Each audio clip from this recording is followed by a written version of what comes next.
Bonjour à tous et bienvenue sur la chaîne de Nanto Gobelin Noob. Aujourd'hui on se retrouve pour notre numéro 67 et pour la vidéo de règles. Et on débute évidemment cette semaine avec la charte d'unité de nos Vincitors. Les Vincitors donc sont des bretteurs hors pair, des chevaliers pour qui la maîtrise de l'art de l'épée est capitale. Bretteurs, on est bien d'accord, des épéistes. Ils excellent donc face à des adversaires bien protégés, aussi bien que contre des hordes de fantassins taillant l'ennemi en pièces de leurs longues épées célestes. Et c'est vrai, c'est vrai. Donc on a 5 figurines avec un champion. Cette figurine donc qui peut être donc un Vincitor Primus et qui a une caractéristique d'attaque supérieure à celle des autres, avec une attaque de plus que les autres membres de l'unité. On a aussi un porte-étendard. Ce porte-étendard, donc c'est une figurine sur 10 qui peut être un porte-étendard, et ce porte-étendard, lui, il amène une caractéristique de bravoure qui, donc il va ajouter 1 à la caractéristique de bravoure des unités qui incluent un ou plusieurs porte-étendards de tempétueux. Autrement dit, si vous avez un porte-étendard dans l'unité, eh bien la bravoure n'est plus de 7, mais bien de 8. Le musicien, on peut aussi avoir un musicien. Encore une fois, porte-étendard, musicien, ce sont deux personnages qui sont hypothétiques, vous n'êtes pas obligé de les avoir. Mais c'est quand même pas plus mal. Donc une figurine sur 10, là aussi, des unités de Vincitor peut être un musicien, et si elle reçoit l'ordre ralliement tant qu'elle comporte un ou plusieurs héros Vincitors. Quand vous jetez un dé pour une figurine tuée de cette unité, vous pouvez ramener une figurine tuée dans l'unité sur un 5+, au lieu d'un 6. Voilà, donc pour un ralliement, dès que vous avez un musicien, et bien sûr un 5+, vous pouvez ramener une figurine au lieu d'un 6. Pas mal. Ensuite évidemment, eh bien, il y a quand même une petite aptitude. L'aptitude, c'est frapper d'éclair. Les Vincitors ont développé plusieurs techniques de combat mortels et abattent leurs adversaires avec une impitoyable efficacité. Donc on va ajouter 1 à la caractéristique d'attaque d'une longue épée céleste s'il y a 5 figurines ou plus dans l'unité cible. Et on va ajouter 2 à la caractéristique d'attaque d'une longue épée céleste s'il y a 10 figurines ou plus dans l'unité cible. Alors attention, si je lis bien, et vous lisez bien aussi, on rajoute 1 à une longue épée céleste, pas à toutes, hein, dans les deux cas. Et donc c'est ce qu'on voit là, dans le tutoriel, comme d'habitude. Frappe d'éclair, c'est donc une aptitude qui confère des attaques supplémentaires aux Vincitors affrontant des grandes unités ennemies. Donc, si l'unité ennemie comprend entre 5 et 9 figurines, les Vincitors reçoivent un bonus de +1 à leur caractéristique d'attaque. Et si l'ennemi comprend 10 figurines ou plus, eh bien les Vincitors reçoivent un bonus de +2 à leur caractéristique d'attaque. Et c'est là où, moi, techniquement, c'est pas du tout ce que j'avais compris. Donc, si vous avez compris la même chose que moi, n'hésitez pas. Si c'est moi qui me suis planté, n'hésitez pas à me le dire pour une fois, en me disant « Mais t'es nul !» Non, c'est pas vrai, ne le dites pas comme ça me ferait trop de mal à mon petit cœur. Non, mais voilà. Moi, je l'avais pas compris comme ça, honnêtement, mais bon, écoutez. Donc, les Vincitors combattent 10 éventreurs. L'unité comporte 10 figurines. Chaque Vincitor reçoit 2 attaques supplémentaires, pour un total de 4. Ça me paraît beaucoup, parce que là elles deviennent quasiment imbattables, on est bien d'accord. Je vais reprendre exactement, ajouter 1 à la caractéristique d'attaque d'une longue épée céleste s'il y a 5 figurines ou plus dans l'unité cible. En plus, l'unité cible, est-ce que c'est pour ça que moi je l'avais comprise comme ça. L'unité cible pour moi c'était les Vincitors. Là en l'occurrence ce ne sont pas les Vincitors, ce sont bien les adversaires. Donc voilà, moi je trouve que c'est un petit peu... C'est pas très bien rédigé, je trouve, dans ce sens-là. Mais bon. Ça vient peut-être de moi. Ceci étant, si vous avez 4 attaques avec du 3+3+, avec une perfo de -1, voilà. Je vous annonce direct que vous allez faire des ravages avec ça. Hein. Ça c'est clair, ça peut être une unité monstrueusement dangereuse. Ensuite, le musicien, bien sûr. L'ordre ralliement donc permet de lancer un dé pour chaque perte dans votre unité. Pour chaque 6 obtenus, vous pouvez immédiatement ramener donc une figurine dans l'unité si l'unité contient un musicien Vincitor. Sauf que, si justement vous avez un Vincitor, vous pouvez ramener la figurine en 5+, et non plus en 6. Ce qui veut dire que, techniquement, en termes de probabilité, vous doublez ainsi vos chances de retourner des figurines à votre unité avec l'ordre ralliement. Bah oui, au lieu d'avoir une chance sur 6, vous en avez 2 sur 6. Magnifique. Donc vous avez doublé votre capacité de retour. Voilà. Ça peut être intéressant, ça aussi, même si en soi, on n'y pensera pas toujours. Mais justement, il faut aussi connaître ces règles-là pour y penser. On passe maintenant au plan de bataille numéro 7 de notre campagne Flammes et Fureurs, et ce plan de bataille s'appelle Incendie. La campagne avançant, les batailles faisaient payer un lourd tribut aux forces de l'ordre. Et les combattants commencèrent à multiplier les tentatives pour compenser les pertes avec des alliés potentiels. Des rumeurs mentionnant une grande zone de forêt habitée par les esprits sylvanettes parvinrent à leurs oreilles. Des patrouilles furent envoyées pour prendre contact avec les 10 sylvanettes dans l'espoir de forger une alliance. Certains ne revinrent pas. D'autres rapportèrent une présence malveillante hantant les bois, mais aucune ne rencontra la moindre force susceptible de les aider. Sans se décourager, les officiers mobilisèrent une force expéditionnaire pour approfondir les recherches. Ayant déjà assisté à de telles manœuvres, les boss de la destruction comprirent que les commandants de l'ordre tentaient une fois de plus d'accroître leurs effectifs.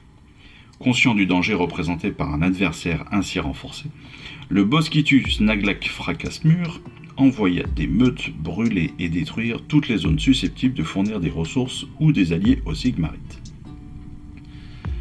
De nombreuses régions furent rasées et quiconque se trouvait sur le chemin de la Horde fut tué sans hésitation. Les villages furent détruits et brûlés, les céréales jetées dans les rivières et les puits empoisonnés pendant que les forces de la destruction saccageaient la région. Elles finirent par atteindre la forêt que leurs ennemis cherchaient désespérément.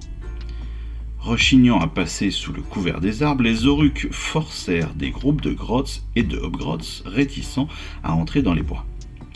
Ils disparurent. Pendant des nuits entières, l'air résonna des cris des malheureux. Plus horrible encore fut ces heures où les hurlements diminuèrent avant de s'arrêter net, ne laissant aucun doute sur le destin des sacrifiés. Refusant de gaspiller les grottes qui leur restaient, les Oruks allumèrent des feux. Le bois vert résista, mais finit par s'embraser, et les flammes prirent si bien qu'elles consumèrent tout sur leur passage. Alors qu'elle se félicitait de sa victoire et s'apprêtait à regagner son camp, la meute découvrit qu'un important détachement de l'ordre leur avait coupé la route et bloqué le seul chemin de retraite. Acculée, la horde verte se prépara à charger. Tin, tin, tin, tin. C'est la bataille.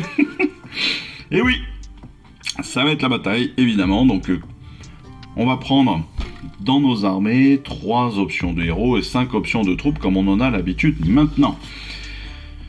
Le champ de bataille va être composé avec nos 4 tapis, déposés un petit peu comme d'habitude sur un grand rectangle, avec les territoires de déploiement de chaque petit côté. Sur le centre, 3 objectifs vont être disposés, et puis on va aussi disposer donc 6 décors que l'on va positionner donc l'un après l'autre, toujours à plus de 3 pouces, soit d'un autre décor, soit d'un objectif. Déploiement et premier tour au jet de priorité, comme d'habitude. Une bataille en 5D, en 5 rounds, comme d'habitude. Et les points de victoire qui se calculent toujours de la même façon avec ce plan de bataille, c'est-à-dire un point si vous contrôlez au moins un objectif, un deuxième point si vous contrôlez 2 objectifs, et un troisième potentiel si vous avez plus d'objectifs que votre adversaire. Et la règle spéciale de la semaine est flèches enflammées. Tandis que les flèches retombent à travers la canopée incandescente, elles s'enflamment avant de toucher leur cible. Ça veut dire quoi ? Cette règle, elle vous dit qu'en fait, toutes les attaques de tir infligeront plus 1 de dégâts. Ça nous laisse très facilement entrevoir quel choix d'armée on va pouvoir faire. Bon, moi je dis ça, je dis rien. Et donc, on retrouve évidemment la mobilisation générale. On ne parle plus de ce tableau hein, avec les différentes unités de héros et de troupes que l'on a pu récupérer avec cette option détruire. On rappelle, pour toute unité détruite ou tout personnage détruit sur cette partie, c'est un point de commandement en plus pour la prochaine, comme ça a été défini dès le départ. Donc, les choix pour Eve et Yann. Eve et Yann qui sont donc encore une fois les personnes du studio Warhammer qui jouent ces parties pour les tester. Eve qui a l'ordre, elle choisit quoi? Le Seigneur Impératant avec son Griffdog, la Chevaleresses Arcanum et le Chevalier Judicateur. Elle n'a pas forcément non plus des centaines d'unités de tir dans ses factions, mais malgré tout, elle va prendre les Vigilors, le Char Foudroyeur, ce qui lui laisse donc 3 choix de troupes, et donc elle recrute 2 unités de Vindictors ainsi que sa nouvelle unité de Vincitors. Ces dernières se révèlent très utiles avec leur aptitude frappe d'éclair, car je peux les envoyer contre les éventreurs, une unité aux effectifs assez importants pour déclencher cette aptitude. Les attaques à distance déciment l'armée de Yann, mais j'ai du mal à tenir les objectifs avec la masse de troupes qu'il a déployées. À mesure que la bataille se poursuit et que ses pertes augmentent, je réussis à conserver des objectifs et gagner des points de victoire. Techniquement, on comprend que c'est elle qui gagne. Ceci étant, je suis assez étonné, je trouve, qu'elle ne prenne pas, qu'elle n'ait pas pris, en tout cas, d'unités de Caradron qui ont des capacités de tir. Ça me paraît assez étonnant, même s'il se déplace très lentement, elle aurait pu prendre des trucs qui tirent un peu plus loin, quoi. Parce que le chevalier, bon, normal, hein, très bel archer, pas de souci. Comment ça s'appelle? Les vigilors, des archers, tout à fait normal. Le char foudroyeur, pas de souci, on a un archer, puissance de tir, pas de souci. Par contre, pourquoi ne pas avoir pris des Caradrons avec leurs fusils, avec les capacités de tir qu'ils ont? C'est ça que j'avoue, je ne comprends pas. Du côté de Yann, bon, ça ne l'empêchera pas de gagner apparemment, mais malgré tout, je trouve assez étonnant, plutôt que de prendre ces des Vindictors, j'aurais peut-être pris une unité de Caradron, histoire d'avoir un peu plus d'unités de tir. Même si là, en prenant des Vindictors, elle a peut-être plus de possibilités génériques, on va dire, sur le champ de bataille. C'est possible. Alors, pour Yann, il déclare directement que les attaques à distance vont être hyper avantagées, évidemment, dans cette partie. Pourtant, il se dit quoi? Il se dit qu'il va plutôt jouer le nombre plutôt que jouer la force. Donc pour ces 3 héros, il prend son boss qui tue avec son grotte surinaire, le chaman vasomancien et le boss de Squig des cavernes géants. Pour les troupes, évidemment, il va prendre quand même les archers. Les archers parce qu'ils sont quand même nombreux, et quand ils sont nombreux, ils ont une capacité de tir qui peut être très intéressante en termes de nombre de tirs. D'autant plus qu'en prenant les archers, il va pouvoir avoir une unité gratuite que sont les fanatiques crabouilleurs. Ensuite, il va prendre des égorgeurs, et puis il reçoit une 2e unité gratuitement, donc ça c'est plutôt très intéressant et très intelligent de sa part, même si, on le sait bien, les égorgeurs ne sont pas l'unité la plus balèze qui existe. Et puis après, il va choisir des bonnes grottes pour exploiter leur aptitude spéciale et l'aptitude spéciale du loup boss. Enfin, il va recruter des éventreurs et le troupeau de Squig qui est son dernier choix. Donc, parce qu'en l'occurrence, parce que jouer les Squig c'est rigolo, tout simplement.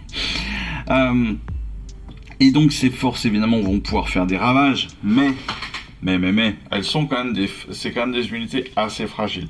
Donc certes, elles peuvent taper très fort, elles peuvent taper très vite, elles peuvent aussi taper loin pour certaines, mais elles sont fragiles.